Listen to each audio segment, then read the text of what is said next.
और मैं श्रुति। उत्तर प्रदेश विधानसभा चुनाव में देश के लिए सबसे हॉट सीट गोरखपुर बन गई है। वजह मुख्यमंत्री योगी आदित्यनाथ का वहां से चुनाव लड़ना है। विधानसभा का यह क्षेत्र गोरखपुर की उस संसदीय सीट में आता है जहां से योगी 5 बार लगातार सांसद रह चुके हैं। खास बात यह है कि जिस गोरक्ष पीठ के वह पीठाधीश्वर हैं, वह इसी विधानसभा क्षेत्र में आता है। लोकसभा चुनाव के दौरान योगी के पक्ष में अब तक पड़ने वाले वोट तो यही बताते हैं कि योगी आदित्यनाथ वहां से अजेय रहे हैं। अमूमन निकटतम प्रतिद्वंदी से हार जीत का फासला करीब 3 गुने का होता है। इस एक तरफा मुकाबले में अधिकांश की जमानत जब्त हो जाती है। आइए इन सब में सबसे पहले तो ये जानते हैं कि आखिर क्या है पूर्वांचल में प्रदर्शन दोहराने की रणनीति।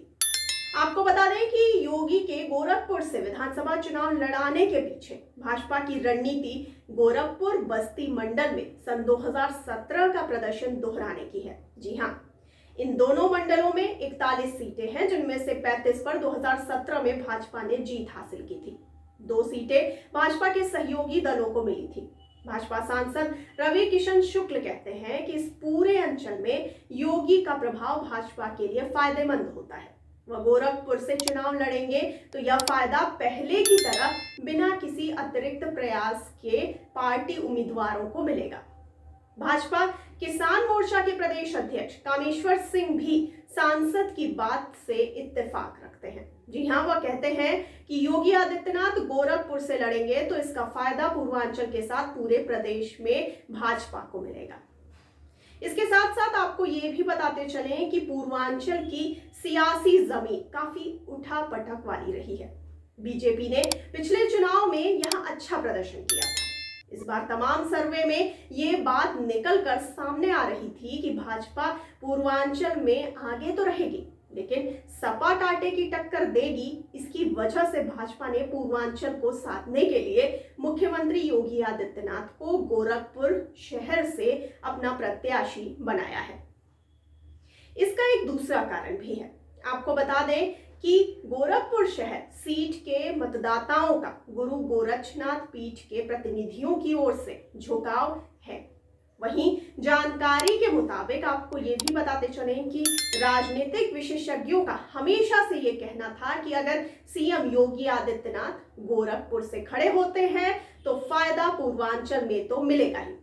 इसके साथ ही साथ पूरे यूपी में बीजेपी को लाभ होगा, क्योंकि यह ऐसी सीट है जहां योगी आदित्यनाथ को प्रचार और प्रसार करने की आवश्यकता नहीं पड़ेगी और वह आराम से यूपी में भाजपा के प्रचार अभियान को लीड कर सकेंगे। आपको इसमें यह भी बता दें कि गौरतलब है कि गोरखपुर में बीजेपी के अलावा हिंदू युवा वाहिनी का मजबूत संगठन है। गोरखपुर की शहर सीट पर पिछले 33 साल से बीजेपी का ही कब्जा रहा है। आपको ये बता दें कि बीजेपी अगर मथुरा से योगी को उतारती तो वहां भी रिस्क था। जी हां, वहां की सांसद हेमा मालिनी की जीत लगातार कम मार्जिन से हो रही है। पिछले दिनों वहां टूटी सड़कों को लेकर जनता प्रदर्शन भी कर चुकी है। ऐसे में बीजेपी को इन वजहों से लग रहा था कि योगी आदित्यनाथ के उतरने पर अगर विपक्ष ने टूटी सड़कों का मुद्दा छेड़ दिया तो बहुत मुश्किल हो जाएगी। ऐसे में लोकल प्रत्याशी को उतारना ज्यादा बेहतर और ठीक भी रहेगा। हालांकि बीजेपी के राज्यसभा सदस्य को तो सपने में कृष्ण जी दिखे थे और उन्होंने सलाह दी थी कि योगी आदित्यनाथ को मथुरा से चुनाव लड़ाया जाए, लेकिन कृष्ण बीजेपी आला कमान के सपने में नहीं आए थे। इसीलिए मथुरा को योगी आदित्यनाथ के लिए खारिज कर दिया गया।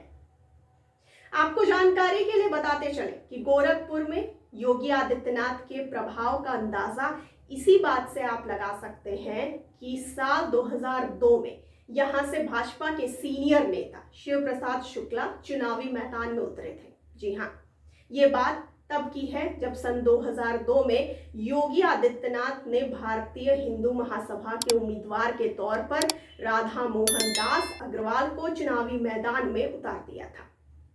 आरएमडी चुनाव जीते और शिव प्रताप शुक्ला तीसरे स्थान पर रहे थे। इस दौरान आपको ये भी जानकारी के लिए बताते चले कि सीएम योगी आदित्यनाथ गोरखपुर सदर सीट से ही सन 1998 से लेकर सन 2017 तक सांसद रहे हैं। जी हाँ, साल 1998 में योगी आदित्यनाथ ने पहली बार लोकसभा चुनाव लड़ा और बहुत ही कम अंतर से जीत दर्ज की। लेकिन समय के साथ उनकी जीत का अंतर बढ़ता गया और जनता का प्यार उनके प्रति दिखने लगा। इसके बाद साल 1999, साल 2004, साल 2009 और फिर साल 2014 में भी जनता ने उन्हें ही सांसद चुना। इसके बाद साल 2017 के विधानसभा चुनाव के दौरान सीएम योगी आदित्यनाथ को गोरखपुर सदर संसदीय सीट छोड़नी पड़ी और वह विधान परिषद सदस्य बने। अब आगामी विधानसभा चुनाव में योगी आदित्यनाथ विधायक उम्मीदवार बनकर यहीं से खड़े हो रहे हैं। तो आपको इस पूरी जानकारी पर क्या कहना है?